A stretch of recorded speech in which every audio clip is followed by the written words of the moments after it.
नमस्कार, आप देख रहे हैं न्यूज संवाद और मैं मनोज शर्मा। सपोट्रा के विधायक रमेश मीणा को अभी अशोक गहलोत सरकार ने ग्रामीण विकास एवं पंचायत राज मंत्री बनाया है। रमेश मीणा 3 बार से विधायक हैं। आज इस मुद्दे पर चर्चा करने के लिए सबसे बड़ा आपके पीछे जो कारण है कि रमेश मीणा पूर्वी राजस्थान यानी भरतपुर संभाग के बड़े एक जन लीडर बनकर सामने आए, यानी बड़े लीडर बनकर सामने आए। इस मुद्दे पर मेरे साथ चर्चा के लिए हैं, आप निष्पक्ष तौर पर उनको ले सकते हैं या कांग्रेस की तरफ से भूपेंद्र जी भारद्वाज, क्योंकि रमेश जी के नजदीकी हैं तो कुछ अनछुए पहलू हम चर्चा करेंगे किस प्रकार से वो आज भरतपुर संभाग के बड़े लीडर बने, भरतपुर संभाग की अभी स्थिति क्या है। आपको बताना चाहते हैं भरतपुर संभाग में एक नाम विश्वेंद्र सिंह जी का है जो पर्यटन मंत्री हैं, भजनलाल जाटव को पीडब्ल्यूडी मंत्री बनाया गया है और रमेश मीणा को ग्रामीण विकास और पंचायत राज मंत्री बनाया गया है। तो इन तीनों में अगर तुलना करें, अभी माधापुर में सवाई माधापुर जिला है, उसमें ऐसा कोई बड़ा लीडर नहीं है जिसको उनके समकक्ष रखा जाए। करौली जिले में एकमात्र रमेश मीणा ही सबसे बड़े लीडर हैं, ये रिकॉर्डेड चीज है। भरोसीलाल जाटव भी सीनियर विधायक है, लेकिन भरोसीलाल जाटव को अभी मंत्री नहीं बनाया गया है और उनकी जो स्थिति है अभी शारीरिक यानी वो अस्वस्थ है, इस कारण भी वो भी पीछे दौड़ में हो रहे हैं। भूपेंद्र जी, मैं आपका बहुत बहुत स्वागत करता हूँ। सबसे पहले बहुत बहुत धन्यवाद। मैं आपसे सीधे ये चर्चा करना चाहता हूँ कि रमेश मीणा वाकई भरतपुर संभाग के अगर बड़े लीडर बने हैं तो एक एक जिले की हम बात करें, जैसे हम करौली से शुरुआत करते हैं। करौली में रमेश जी सपोर्टा से 3 बार मिले हैं। अब करौली में रमेश जी का क्या क्षेत्र, में एक सवाल है, क्या एक क्षेत्र रमेश जी हैं करौली में, क्या लगता है आपको? निश्चित ये बात जो आपने मेरे को बताई थी कि पहली बार सपोट्रा में हुआ है कि कोई लगातार तीसरी बार विधायक बना है। अब तक के इतिहास में लगातार कोई 3 बार सपोट्रा विधानसभा क्षेत्र से चुनाव नहीं जीता है। और गत जो चुनाव 2018 में चुनाव इन्होंने लड़ा था, एक भाजपा के क्या राजस्थान के जिनको कद्दावर नेता कहते थे, डॉक्टर किरोड़ीलाल जी की पत्नी को उन्होंने बहुत ही अच्छे मतों से हराया और बहुत ही तरीके से हराया। ये उनकी एक उपलब्धि, आप ये मानिए कि बहुत बड़ी उपलब्धि है। और कांग्रेस में भी हमारे बहुत पुराने नेता भी हैं, इस समाज के, मीणा समाज के भी पुराने नेता हैं, लेकिन किसी की भी इतनी हिम्मत शायद नहीं हुई कि किरोड़ीलाल से सीधा कोई टक्कर ले सके।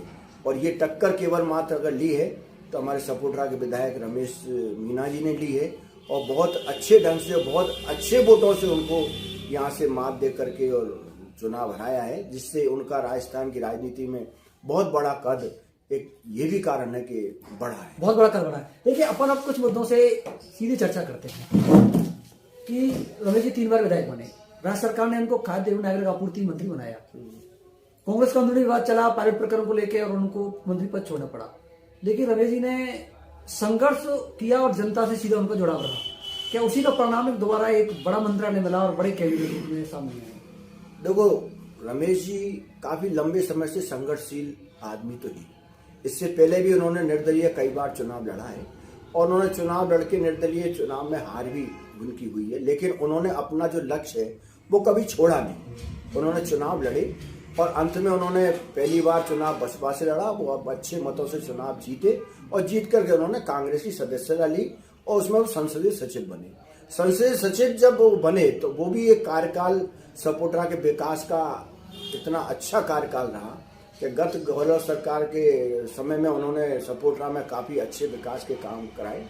निश्चित बात है, उनकी एक जो छवि है वो ईमानदार नेता की और एक विकासशील नेता की, उनकी जो छवि है वो अपने क्षेत्र में काम लगातार करा रहे हैं। खेत के लोगों से वो संपर्क में हमेशा रहते हैं और सपोट्रा में अब तक जो काम नहीं हुए, हमारी याद में, हम तो करौली रहते हैं, वो सारे काम उन्होंने कराए। जैसे रोडों का आप विकास, देखिए अपन कुछ जिले वाइज चर्चा करेंगे, उससे पहले अपन पूर्वी राजस्थान की अगर बात करें, अपन भरतपुर से अपन बात करते हैं तो महाराज विश्वेंद्र सिंह पर्यटन मंत्री दोबारा बने हुए, पीडब्ल्यूडी मिनिस्टर भजनलाल जाटव है और डॉक्टर सुभाष गर्ग आयुर्वेदिक तकनीक शिक्षा मंत्री में भरतपुर से 3 मंत्री जायदा खान बने हैं।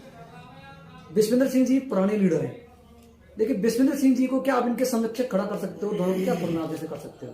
नहीं, विश्वेंद्र सिंह जी को अपन इनके समकक्ष तुलना खड़ा नहीं कर सकते। विश्वेंद्र सिंह जी एक जातिगत नेता है। विश्वेंद्र सिंह जी एक जातिगत नेता है, सबको सोचना पड़ेगा ये क्या कह रहे हैं आपसे। हाँ, विश्वेंद्र सिंह जी एक जातिगत नेता है और वो केवल एक अपने क्षेत्र तक ही, अपने एरिया तक ही जाति के नेता हैं। और विश्वेश सिंह जी का मैं बहुत स्पष्ट तौर से कहूँ, मैं पार्टी से जुड़ा हूँ, कभी एक निश्चित जगह पे ठहराव नहीं रहा। और कब क्या कर जाए इसकी कोई गारंटी नहीं, इसकी कोई जिम्मेदारी नहीं, इनकी कोई, कब किधर हो जाए उसका कोई गारंटी नहीं, इसकी कोई अब जिम्मेदारी। विश्वेंद्र सिंह के बाद अपन आते हैं भरतपुर से ही जो डॉक्टर सुभाष गर्ग हैं, जो रालोद के समर्थन से विधायक बने, वो भी इनके समक्ष मुझे लगता है कि पहली बार विधायक है। और भाई हिसाब से वो लोक दल से विधायक चुन करके आए हैं जी, लोक दल से आए, और उनका कांग्रेस पार्टी से कोई अभी तक भी कांग्रेस पार्टी उन्होंने ना तो ज्वाइन किए, तो वो एक अलग दल के नेता हैं। उनके बारे में अगर अपन पार्टी से जोड़कर कोई चर्चा करते हैं तो वो एक समझौते के तहत उनको मंत्री पद दिया है, तो वो पार्टी से नेता नहीं है। और वो पहली बार ही चुनाव जीते हैं, तो उनके बारे में अगर अपन कोई आकलन करें तो वो मेरे ख्याल में अभी ठीक नहीं होगा, अभी ठीक नहीं होगा। भजनलाल जाटव को भी लगभग ऐसा बड़ा मंत्रालय दिया गया है, वो भी भजनलाल जाटव पिछला बाई इलेक्शन जो हुआ था उसमें पहली बार चुन करके आए थे, और दूसरा अब ये उन्होंने चुनाव जीता है, और निश्चित उनको एक बड़ी जिम्मेदारी पार्टी ने दी है। लेकिन ये नहीं है कि अभी उनको अपन कोई संभाग में बहुत बड़ा नेता अपन कह सकते हैं। उनकी एक जो राजनीति है वो एक क्षेत्र तक ही है, उनकी क्षेत्र तक उन पर सीधे तौर पर परिवारवाद के आरोप भी लगते हैं, परिवारवाद के आरोप भी, प्रधान परिवार के लोगों को बना दिया उनका हाँ। है ना। और फिर अपन जाहिदा खान को भी सीधे एक लोकल नेता समझ सकते हैं, क्योंकि संभाग में मुझे उनका कोई प्रभाव से जाहिदा, हाँ नहीं, जाहिदा खान अपने एक लोकल स्तर के ही नेता हैं, और उन पर भी पहले काफी आरोप लगे हैं, और वो एक निश्चित क्षेत्र से ही चुन करके आती हैं, तो उनके लिए अपन ये नहीं कह सकते कि उनका कोई दायरा संभाग में कहीं और कहीं दखलंदाजी हो, ऐसा अपन। आओ अपन बात करते हैं करौली की। देखिए, करौली में जब रमेश जी मीना खाद्य नागरिक आपूर्ति मंत्री थे, जब कांग्रेस में काफी विवाद हुआ था, एक तरीका से लाखन जो विधायक है करौली के, उनको वो स्वीकार भी नहीं कर पा रहे थे। हम सीधे तौर पे कह रहे हैं कि गुटबाजी चल रही थी, सबको पता है, मैं कोई नई बात ये नहीं कह रहा हूँ भूपेंद्र जी, सबको पता है गुटबाजी चली थी। और लेकिन अब जैसे ही रमेश मीना को दोबारा से ग्रामीण विकास पंचायत मंत्री बनाया है, तो देखो सबसे पहले भरोसी लाल जाटव उनको बधाई देने पहुंचे। भरोसी लाल जाटव ने उनको बधाई दी, सामान्य प्रक्रिया बधाई देते रहते हैं। अभी यह पंचायत का कोई आवेदन लिए, उसमें लाखन जी ने उनका स्वागत किया, और पीआर मीना को लगभग उनका गुटका माना जाता है। तो क्या सीधा प्रश्न ये है कि सबको रमेश जी ने स्वीकार कर लिया है करौली जिले में चारों विधायकों में? देखो, रमेश जी एक बहुत सीनियर, संभाग के सीनियर नेता हैं, और बहुत संजीदा नेता हैं, और वो उनके ऊपर आज दायित्व राजस्थान के कैबिनेट मंत्री हैं, और बहुत बड़ा उनके पास विभाग है, पंचायत राज विभाग बहुत बड़ा विभाग है। तो अब वो उनके दिमाग में ना तो पहले भी कभी इस तरह की कोई, मैं काफी नजदीक हूँ, इस तरह की कोई बात मैंने सुनी है। वो हमेशा सबको लेकर के साथ चलने का प्रयास करते हैं। सब समाजों में रमेश जी की अच्छी एक पकड़ है, सर्व समाज को लेकर के चलते हैं, वो एक समाज के नेता नहीं है। तो उनका वो बहुत बड़े दिल के आदमी है, और वो हमेशा सबको साथ लेकर के चलते हैं, उनके दिल में ये बात नहीं है। अगर कोई और नेता इस बात को सोचता है तो मैं तो उनसे भी ये कहूंगा कि वो रमेश जी का सहयोग करें, ताकि पूर्वी राजस्थान का विकास हो। सभी जो भरतपुर संभाग के जो हमारे विधायक हैं, सबसे ज्यादा कांग्रेस के विधायक हैं, मेरा तो उन सभी से ये आग्रह भी है कि आज बहुत अच्छा मौका मिला है, पंचायत राज विभाग उनको मिला है, जिससे अपन ग्रामीण क्षेत्र का बहुत अच्छा विकास कर सकते हैं। और ग्रामीण के साथ में ऐसा नहीं है, पंचायत राज में कुछ शहरी के लिए भी फंड आता है, तो सभी को मिलकर के प्रयास ये करना चाहिए कि सहयोग करके और खेत का विकास करना चाहिए। नहीं, अब वो चारों विधायकों ने नेतृत्व स्वीकार कर लिया, क्या लगता है आपको? नहीं, नेतृत्व तो हमारे देखो, पहले तो विवाद तो था ही, सबको पता है आपको, पायलट ग्रुप में ग्रुप में सब लोग बटे हुए थे, लेकिन रमेश जी के मंत्री के बाद मुझे लगता है सभी विधायक अब एकजुट एक उसमें नजर आ रहे हैं। देखो, नेतृत्व तो राजस्थान में हमारे अशोक गहलोत कर रहे हैं, वो आज इस समय मुख्यमंत्री हैं, और निश्चित है कि हमारे सचिन पायलट जी की भी एक भूमिका राजस्थान में है जी। उन्होंने कांग्रेस को लाने में काफी अथक प्रयास किए थे। तो आज नेतृत्व करने वाले तो अशोक गहलोत हैं, उनके ही नेतृत्व में सारे लोग, सारे विधायक पार्टी के, हम लोग पार्टी कार्यकर्ता रमेश जी काम कर रहे हैं, और ये अच्छी बात है कि करना भी चाहिए। जब मुखिया अगर सहयोग नहीं करेंगे तो राज्य का भी विकास वो संभव नहीं है, खेत का भी विकास संभव नहीं है। तो चारों विधायक अब एकजुट हो गए, चारों ही विधायक एकजुट तो थे ही, पहले तो नहीं थे। ये देखो, ये एक भ्रम था लोगों का कि क्योंकि लाखन जी हमारे बसपा से आए थे, तो निश्चित है कि उस समय जब वो आए तो राजस्थान की राजनीतिक जो स्थिति है वो थोड़ा सा अलग थी। तो ये एक जनता का एक भ्रम था कि सब इनमें तो डिस्प्यूट है, लेकिन अंत में सभी लोग एक हुए, एक होकर के, और पार्टी ने रमेश जी को दोबारा से एक महत्वपूर्ण जिम्मेदारी दी है। तो अब लगभग लगता है कि इसका फायदा कांग्रेस को मिलेगा निश्चित। अच्छा, अब हम चलते हैं सवाई माधोपुर। देखिए, सवाई माधोपुर में गंगापुर सिटी से रामकृष्ण मीणा विधायक निर्दलीय है, जो उनके बयान काफी चर्चित रहते हैं। दानिश अबरार सवाई माधोपुर से, इंदिरा मीणा और से अशोक खंडा से। क्या चारों विधायकों में इस कद का कोई लीडर है कि वो अपन उसको कह सकते हैं कि ये भी पूरे राजस्थान में बढ़ता हुआ लीडर? क्या लगता है? दानिश अबरार पहली बार है? दानिश अबरार पहली बार है, युवा है, पहली बार ही चुनाव जीते हैं। उनके पिता एक कद्दावर नेता थे, अबरार साहब। वो निश्चित एक जिले के, जब करौली जिला सवाई माधोपुर एक ही जिला था, उस समय के अच्छे नेता थे, बड़े लीडर थे। वो मंत्री भी रहे थे, मनमोहन सिंह जी वित्त मंत्री थे, उनके कार्यकाल में उनके पास वो भी रहा, और उन्होंने अपने कार्यकाल में अच्छे जिले में काम भी किया। लेकिन उन तक पहुंचने में दानिश अबरार जी को अभी बहुत समय लगेगा। अभी युवा हैं और पहली बार चुन करके आए हैं, अपने को देखना चाहिए कि आगे, तभी अपन आकलन किसी के बारे में। अभी स्टैब्लिश नहीं कर पाए दोबारा। अशोक बैरवा साहब, लेकिन इस बार उनको फ्लॉप। अशोक बैरवा साहब ने खुद ने आपकी पंचायत चुनाव में, वो प्रधान के चुनाव में हाँ, वो अपनी सफलता नहीं दर्शा पाए।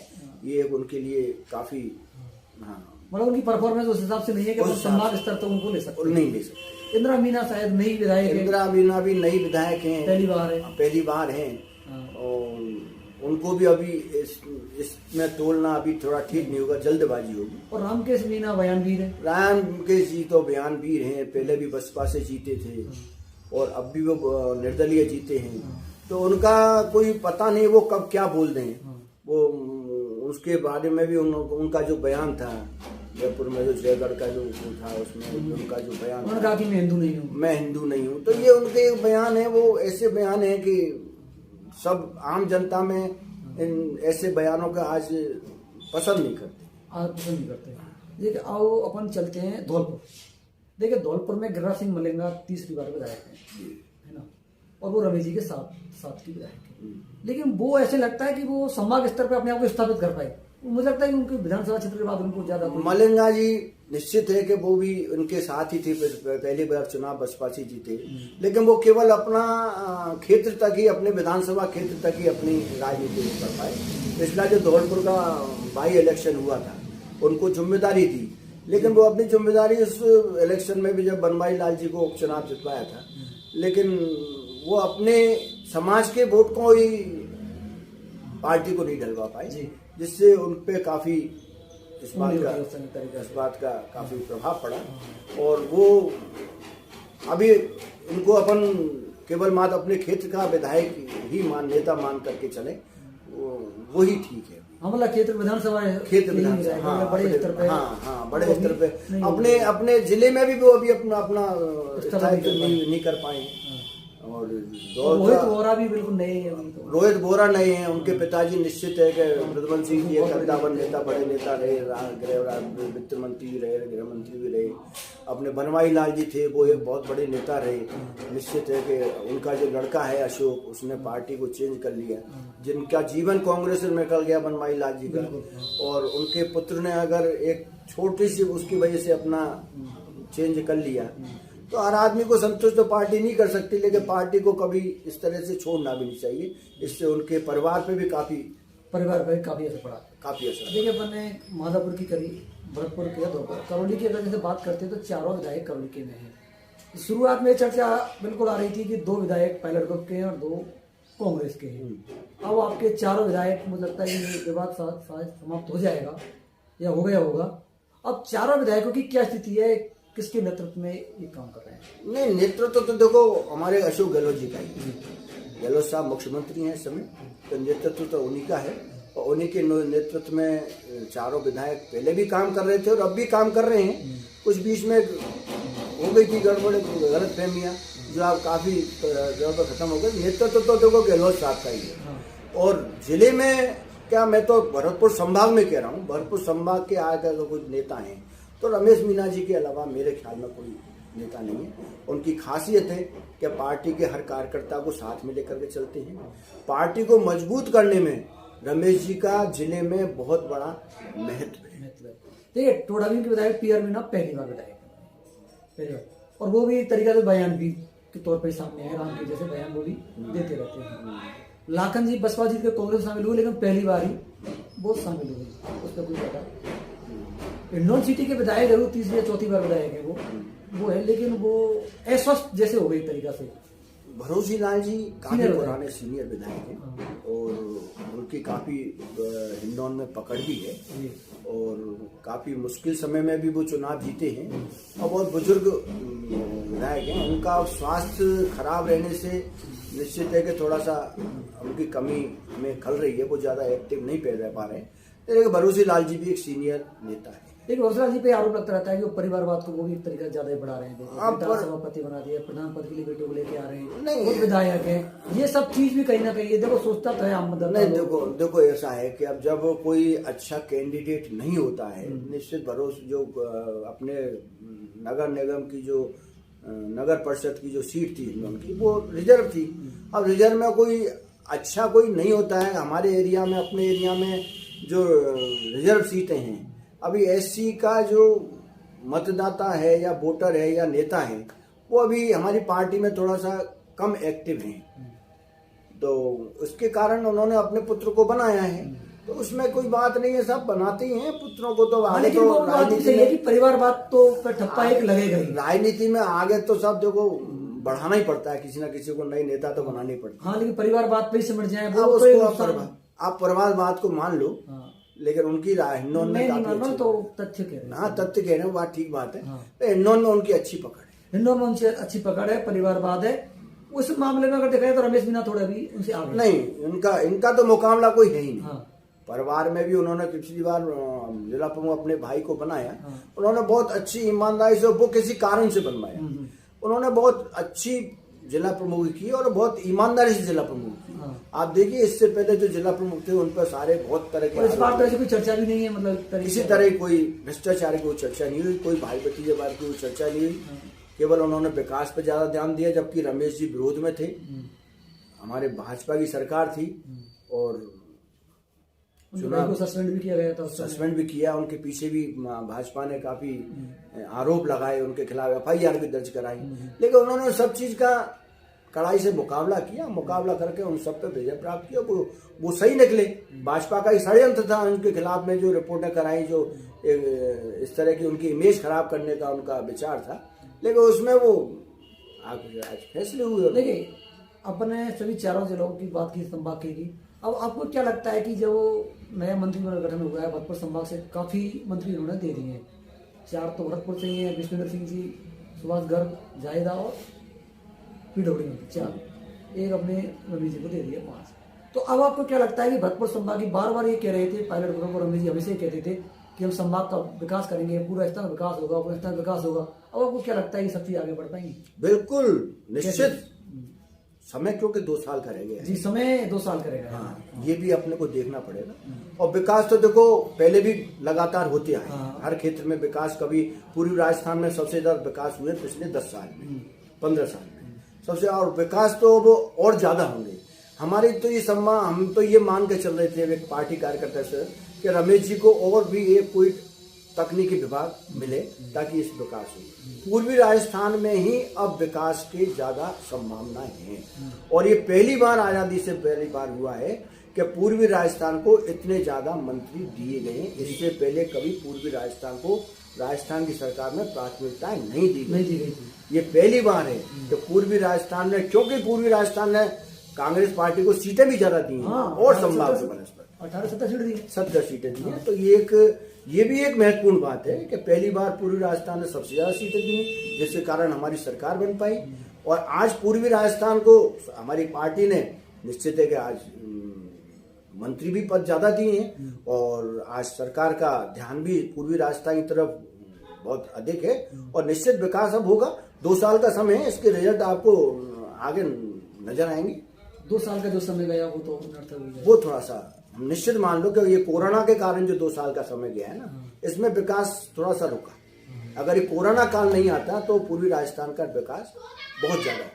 और अब कोई बहाना भी नहीं चलेगा भूपेंद्र जी, अगर 2 साल में अगर ये विकास नहीं हो पाया, नहीं कर पाए, तो लगता है आपको भी बहाना चल पाएगा? नहीं, अब वो पूरे राजस्थान में जो मुद्दा था ना विकास का, वो तो गौन हो गया। नहीं, वो तो निश्चित है कि काम होंगे। वो भी गए भाई, पूरे राजस्थान को मंत्री बने, विधायक बने, सबको प्रतिनिधि मिल ही गया है। अब हमें विश्वास है कि अब पूरी राजस्थान में विकास तो चल ही रहा है, पहले भी हुआ है, अब भी विकास होगा।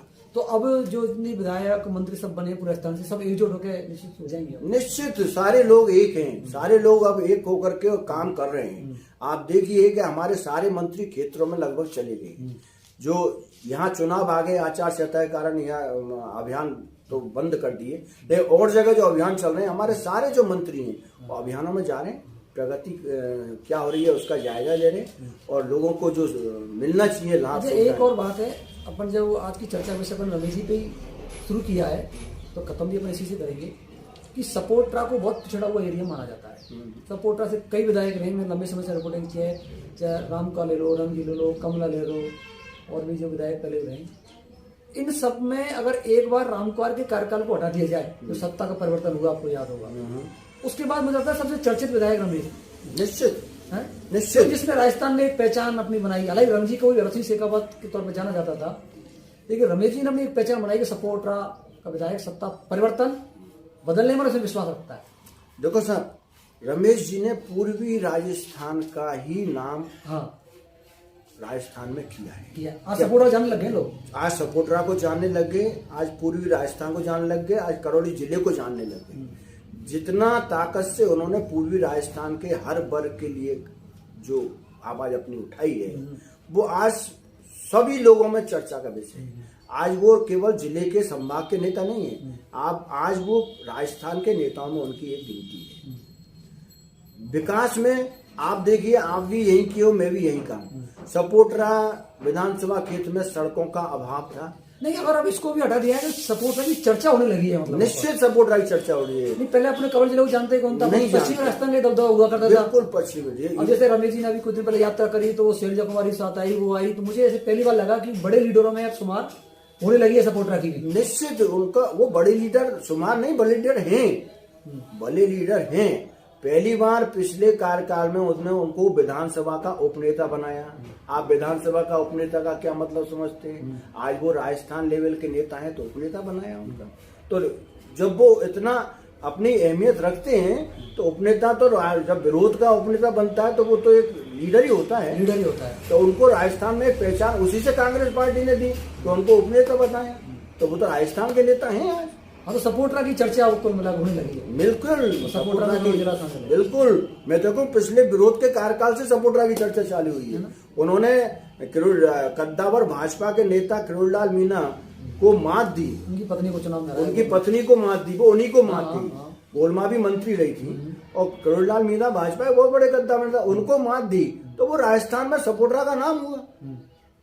कहा किरोड़लाल जी को मात देने वाला एक आदमी है, जब मेरे ख्याल में तो राजस्थान में कोई और दूसरा नहीं है।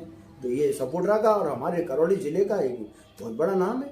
हमारे पास एक ऐसा नेता है कि हम सबको उनको सहयोग करना चाहिए, सभी लोगों में तो जनता से कहना चाहिए। उससे लगातार अब जिस प्रकार राजनीतिक घटनाक्रम होते आ रहे हैं, उससे लग रहा है कि सपोर्ट्रा की पहचान आगे बढ़ रही है, सत्ता में दखल सीधा होने लगा है। बिल्कुल, पहले तो हम किसी भी से भागते थे, यार कोई हमारा सहयोग करेगा, जाएंगे, अब सीधी एक सत्ता में दखल। बिल्कुल सत्ता में दखल, और सत्ता में दखल एक ऐसा मजबूत नेता दे रहा है कि उसका केवल विकास की तरफ ही ध्यान है। हाँ।